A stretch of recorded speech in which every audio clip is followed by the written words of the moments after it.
Buenas noches, mis hermanos. Que el Dios de toda gracia que nos ha llamado a su gloria eterna en Jesucristo, Él mismo os perfeccione, os afirme, fortalezca y establezca. Amén. Amén. A esa la gloria y el imperio por todos los siglos de los siglos. Es un gozo y un privilegio del ser humano tener la oportunidad de exponer la palabra de nuestro Dios. Amén. Amén. Y es un gozo usted encontrar personas que deciden reunirse con el propósito de exaltar, de resaltar la pureza, la infalibilidad, la inerrancia, la inspiración de las Escrituras como estamos reunidos hoy. Es un privilegio estar en un grupo así. Y le digo algo, hermano, hay una razón sencilla, hay una razón muy sencilla. Cuando hablamos de si la Escritura es inspirada por Dios, sí o no, si tiene error, sí o no, si falla, sí o no, estamos implicando que en nuestras vidas va a haber cambios. Si decimos toda la Escritura es inspirada por Dios, es perfecta, no hay error, significa entonces que usted y yo, ¿qué debemos hacer? Someternos a las Escrituras. Ahora sí entendemos que las Escrituras, una parte fue inspirada por Dios, o no es inspirada por Dios, o tiene error, quiere decir que usted y yo tenemos el derecho de coger y dejar, aplicar lo que nos gusta y no aplicar lo que no nos gusta. Y el gran peligro de no entender la doctrina de la inspiración de las Escrituras es, como decía el hermano Juan, hay muchos hermanos o personas predicando un evangelio, confundiendo y minimizando la importancia de las Escrituras. Porque si yo demuestro las Escrituras no son inspiradas por Dios, no es palabra de Dios, entonces yo no tengo que someterme a ellas porque nunca voy a ser juzgado por ello. Entonces hoy, en este tema que vamos a estar cubriendo esta noche acerca de la suficiencia de las Escrituras, yo voy a estar hablando un poquito de lo que es la inspiración de las Escrituras. Cuando estamos hablando de la doctrina de la inspiración, hay que entender un panorama general acerca de cómo la Biblia fue producida. Usted tiene, número uno, la revelación de Dios. Hay dos revelaciones. Está la revelación general de Dios a través de la naturaleza, como cuando el salmista dice en el Salmo 19, los cielos cuentan la gloria de Dios, el firmamento la obra de tus dedos. Un día emite palabra otro día y una noche otra noche. Como dice el salmista en el Salmo 8, cuando veo los cielos, obra de tus dedos, la luna, las estrellas que tú formaste, digo yo, ¿quién es el hombre para que tengas de él memoria? El salmista está viendo testimonio de Dios en la creación. Es una revelación general. Podemos ver a Dios en la perfección de la creación. Ahora hay una revelación específica de Dios, que es la Biblia, las Sagradas Escrituras, donde Dios se da a conocer de manera explícita y clara al hombre en la manera que Él quiere ser conocido, en una manera más íntima y más profunda, que no es capaz el hombre de llegar a ese entendimiento sin las Escrituras. Si el hombre fuera capaz de conocer a Dios por medio de la naturaleza, entonces la Biblia está de más. Si un bello amanecer me dice cuán bueno y cuán grande es Dios y no necesito más nada, ¿para qué tener la Biblia? Si yo maravillarme con el cuerpo humano es suficiente, entonces la pregunta es, ¿para qué yo necesito la Biblia? Pero necesitamos la Biblia porque hay un conocimiento de Dios que no se puede obtener si no es a través del conocimiento de las Sagradas Escrituras. Entonces, en el proceso de cómo se produce la Biblia, cómo llegamos al conocimiento de la Biblia, tenemos el proceso de revelación. Dios se da a conocer, Dios revela su pensamiento, sus intenciones a hombres, como se reveló a Moisés, como habló con Daniel, como habló con Isaías, como habló con Elías, como habló con muchas otras personas, con Pablo. Y es la segunda parte, es la inspiración. La inspiración es ese proceso en el cual Dios movió a los autores originales a poner por escrito sus ideas. Y después viene el proceso de iluminación, que es el proceso por el cual el Espíritu Santo nos ayuda a entender la palabra que ya ha sido revelada y está escrita en la forma que la conocemos hoy. Hay dos versículos muy importantes cuando hablamos de la inspiración de las Escrituras, probablemente los dos versos más importantes. Y estos son 2 de Timoteo 3, del 16 al 17, que dice: toda la Escritura es inspirada por Dios y útil para enseñar, para redarguir, para corregir, para instruir en justicia, a fin de que el hombre de Dios sea perfecto, enteramente preparado para toda buena obra. Hay mucho que decir de ese texto. El enfoque mío en esta noche va a ser en la primera frase: toda la Escritura es inspirada por Dios. Amén. Y el segundo texto, extremadamente importante, que usted y yo no debemos ignorar cuando hablamos de las Escrituras, es la segunda epístola de Pedro, versos 20 y 21, cuando dice: entendiendo primero esto, que ninguna profecía de la Escritura es de interpretación privada, porque nunca la profecía fue traída por voluntad humana, sino que los santos hombres de Dios hablaron siendo inspirados por el Espíritu Santo. Esa palabra que se traduce en nuestras Biblias como inspiración, inspirados, es una palabra que en griego es theoneusto. Teo, Dios, neusto, aire, aliento. Significa soplada por Dios. Soplada por Dios. Y antes, hace algunos cientos, probablemente miles de años, cuando usted creía que Dios había dirigido la Escritura, usted decía: yo creo en la inspiración de la Biblia. Y eso era suficiente para que la gente supiera que usted creía que la Biblia era perfecta, que la Biblia no tenía error, que la Biblia era la pura palabra de Dios. Pero ¿qué pasa, mis hermanos? Como decía el hermano Juan, hay falsa doctrina, hay falsa enseñanza, y comienzan más cosas a venir. Y entre ellas yo quiero que usted y yo veamos algunas teorías de la inspiración. Por ejemplo, la teoría naturalista. ¿Qué es la teoría naturalista? Los que dicen la Biblia es un libro humano. Hombres de Dios, buenos, bien intencionados, se sentaron, escribieron algunas de sus experiencias y que esa es la Biblia. Dicen que Dios no tiene nada que ver, que no tiene nada de sobrenatural. Ahora, hay un problema con esta posición. Eso significa que nuestra Biblia tiene el mismo valor que un libro de Harry Potter. Eso significa eso si aceptamos eso. Si Dios no intervino, si cualquier hombre lo escribió, tiene el mismo valor que un libro de cuentos. Ahora, hay otra teoría, la teoría del concepto. Bueno, realmente Dios intervino, pero Dios le dijo las ideas a esos hermanos, a esos creyentes. Le dijo: mira, habla de mi amor. Y que ellos comenzaron a escribir acerca del amor. Dios no tenía control de todo. Él le dijo: mira, mi amor es así, escríbelo más o menos. El problema de esto es, ¿y si los autores no entendían lo que Dios quería decir?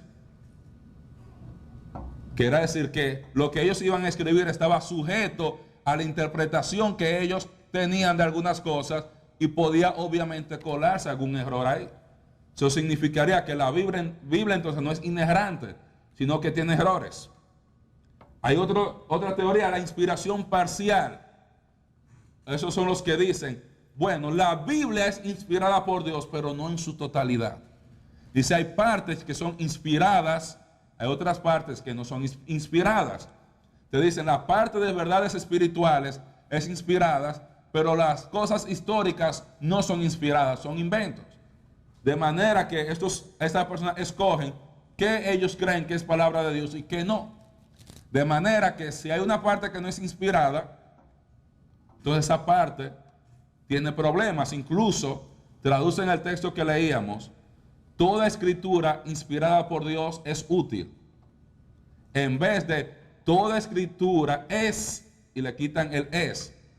Porque cuando dice toda escritura es inspirada por Dios, usted está diciendo, desde Génesis 1:1 hasta Apocalipsis 22:21 es inspirado. Por eso usted dice toda escritura inspirada, diciendo de ese conjunto que hay, la parte que es inspirada es útil. Usted está diciendo no toda la Biblia tiene valor para nosotros, como vamos a ver más adelante, como cuando hablemos de la instrucción de la Biblia.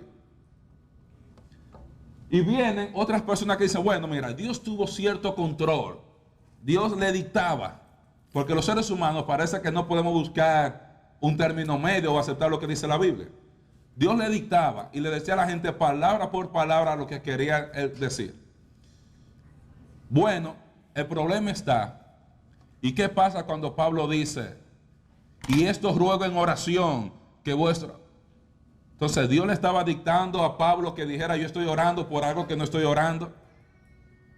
Entonces obviamente esa teoría no se sustenta en la Biblia. Ahora, ¿qué creemos nosotros en lo que hablamos de la inspiración verbal y plenaria? Y le digo esto porque con todas estas falsas teorías que surgieron se hizo necesario no solamente decir que usted creyera en la inspiración de las Escrituras, sino que usted creyera en inspiración verbal, es decir, que Dios escogió las palabras, y plenaria, de que Dios inspiró toda la Biblia. Y de eso vamos a estar hablando en esta noche. Cuando hablamos de verbal, ¿qué quiere decir? El Espíritu Santo guió la elección de las palabras utilizadas en los escritos originales. Es importante entender, mis hermanos, el Espíritu Santo, como vimos en 2 de Timoteo 3:16 y 1 de Pedro 20, pero en 2 de Pedro 20 y 21, Él guió a los autores humanos a escribir las Escrituras. Ahora, Dios no eliminó la voluntad humana en el sentido de que ellos estaban inconscientes, sino que el Espíritu Santo seleccionó las palabras para que esas personas lo escribieran de esa manera.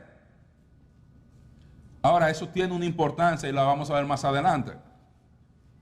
Cuando hablamos de inspiración plenaria, significa creemos en la completa inspiración de la Biblia. La Biblia de tapa a tapa, de Génesis 1:1, Apocalipsis 22:21, es inspirada por Dios. Cuando hablamos de la inefabilidad de la Biblia, hablamos de que es precisa e inmune a todo error. La Biblia no tiene ni 1% de error, 0%. Es inmune, no hay forma de que haya error en la Biblia. Y cuando hablamos de la inerrancia, un concepto parecido a la inefabilidad, estamos hablando, dando por hecho de que no hay ningún error en la Biblia. De que no hay. Ahora, ¿cómo podemos definir la inspiración? ¿Cómo podemos definir la inspiración? Es como una enseñanza que Dios ha impartido a sus autores y que sin destruir ni anular la individualidad, su estilo literario, sus intereses personales, Dios ha transmitido en la misma su completo e íntimo pensamiento y así ha quedado registrado por los autores humanos. ¿Qué quiere decir eso? Que el Espíritu Santo guió a Pablo a escribir, pero Pablo era Pablo cuando Pablo estaba escribiendo. Si yo ahora mismo le leo un salmo, usted me va a decir, usted está leyendo de los salmos. Si yo ahora mismo comienzo a leerle algo de las epístolas de Pablo, muchas personas van a identificar, yo no sé dónde, pero tú estás leyendo algo de Pablo. ¿Por qué? Porque aunque hay un solo autor divino, el Espíritu Santo, Dios no anuló la individualidad de las personas que escribieron las Escrituras, sino que Él usó a cada uno en su contexto histórico, usó el vocabulario de ellos, le dijo, mira, estas son las palabras que tú vas a usar para expresar las ideas, los conceptos, las verdades que yo quiero expresar. Por ejemplo, un texto muy interesante, Gálatas, capítulo 3, verso 16. Dice, ahora bien, a Abraham fueron hechas las promesas y a su simiente. No dice a las simientes como se hablase de muchos, sino como de uno, y a tu simiente, la cual es Cristo. ¿Qué está Pablo discutiendo? Si la palabra simiente en Génesis está en singular o plural, ¿tiene una S de simientes o no tiene S en singular? ¿No es eso lo que Pablo está discutiendo? Dice, las promesas fueron hechas a Abraham y a su simiente, no a sus simientes. ¿Qué quiere decir eso? Que Dios tenía control de cada una de las palabras de la Biblia. ¿Y por qué eso es importante, mis hermanos? Porque eso quiere decir que la precisión, la exactitud, la perfección de la Biblia está incluida en cada una de sus letras, en cada una de sus palabras, en los manuscritos originales. ¿Por qué digo los manuscritos originales, mis hermanos? Porque la Biblia no fue escrita en español, ni fue escrita en inglés. ¿En qué idioma fue escrita la Biblia? ¿Quién sabe? Por fin, oí hebreo, arameo, en griego. ¿En cuál de todos? En los tres. La mayor parte del Antiguo Testamento fue escrita en hebreo. Dios seleccionó las palabras en hebreo. Hay una parte del libro de Daniel que fue escrito en qué idioma? En arameo. Dios escogió las palabras en arameo ahí. Y el Nuevo Testamento fue escrito en griego. Y Dios escogió las palabras en griego que se estaban utilizando. Por eso no se sorprenda que de vez en cuando usted oye al predicador o al maestro de escuela dominical que dice, esta palabra en griego se traduce así o de esta manera. Porque la Biblia fue inspirada en griego y en hebreo y en arameo, no en español. Y déjeme decirle algo. Por ejemplo, ¿quién usa la nueva versión internacional aquí? ¿Quién tiene la nueva versión internacional? ¿Quién la usa como su Biblia favorita? ¿Quién usa Reina Valera? ¿Quién usa las Américas? A mí me gustan las Américas, a nadie le gusta. Tengo una compatriota dominicana. Por ejemplo, ¿usted sabía que la nueva versión internacional se tradujo para que las personas la pudieran leer a un nivel de 7º grado de primaria? ¿Sabía usted eso? Porque King James, porque la nueva versión internacional fue traducida primero en inglés, estaba hecha para una persona que había terminado high school con un 12, ya, un curso 12avo. Y para hacer la Biblia asequible a todo el mundo, dijeron, vamos a traducirla de una manera que todo el mundo, aunque tenga menos educación, pueda entenderla. Y obviamente, en ese vamos a cotejarlo un poquito. No digo que es una versión mala, es buena, pero que eso no supera los manuscritos originales. Por eso muchas veces cuando hay confusión, vamos a los idiomas originales, porque la Biblia fue escrita o fue inspirada en esos idiomas. La mayoría de las versiones que tenemos en inglés y en español son muy buenas. A veces hay preguntas difíciles que a veces hay que ir un poquito más y decir, oye, déjame ver qué es esta palabra en griego y saber si hay algo más que yo debo entender de este texto. Otro texto, por ejemplo, Jesús, Mateo 5:18 dice, porque de cierto os digo que hasta que pasen el cielo y la tierra, ¿qué? Ni una jota ni una tilde pasará de la ley hasta que todo sea cumplido. ¿Usted sabe lo que es la jota? O yod en hebreo, es la letra más pequeñita. Y una tilde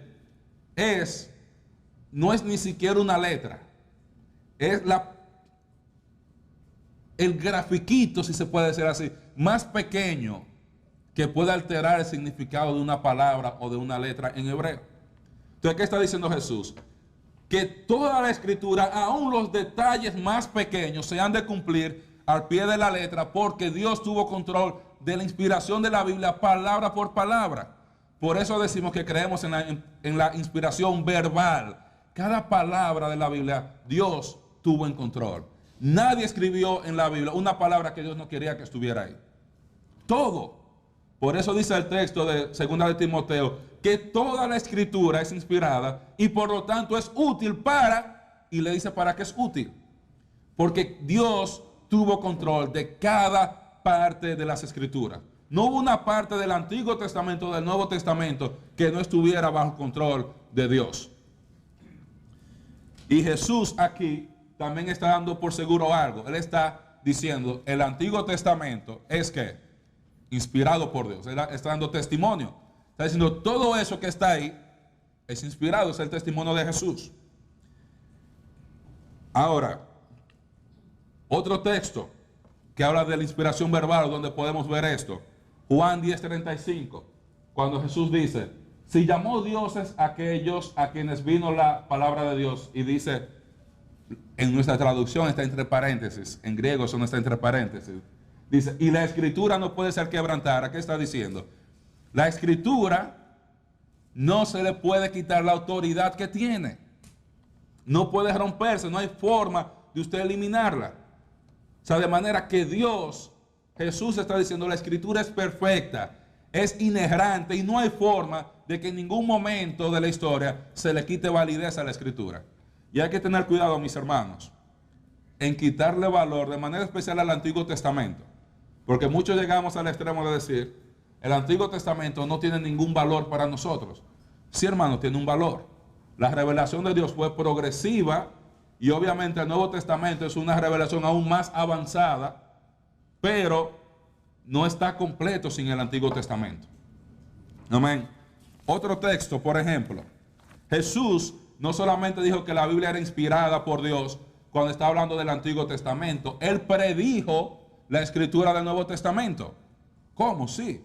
Mira lo que dice Juan 16. Aún tengo muchas cosas que deciros, pero ahora no las podéis sobrellevar. Estaban inmaduros los discípulos. Ahora, ¿qué le dice Jesús? Pero cuando venga el Espíritu de verdad, el Espíritu Santo que hablamos, que inspiró las Escrituras, que lo vimos en 2 de Pedro y en 2 de Timoteo, Él os guiará ¿a qué? A toda verdad. Dice, porque no hablará por su propia cuenta, sino que hablará ¿qué? Todo lo que oyere y os hará saber ¿qué? Las cosas que han de venir. Él me glorificará porque tomará de quien, de lo mío, y os hará saber. Y dice, todo lo que tiene el Padre es mío. O sea, ¿qué está diciendo? El Espíritu Santo va a venir y ustedes, hay algunas verdades que tienen que saber, pero no están listos.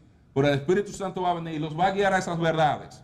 Y él está prediciendo, va a haber una revelación que no está todavía y que el Espíritu Santo los va a guiar a ella. Y él predice la escritura del Nuevo Testamento. Otro texto interesante, 1 de Timoteo 5:18. Y le voy a dar un premio al que me diga qué texto está Pablo citando ahí. Pues la escritura dice, no pondrás bozal al buey que trilla, y digno es el obrero de su salario. ¿Quién sabe cuál texto está citando Jesús ahí? Es más, ¿quién sabe qué libro está citando? Deuteronomio. ¿Alguien más? Ya. Él está citando dos textos. Está citando Deuteronomio y está citando a Lucas.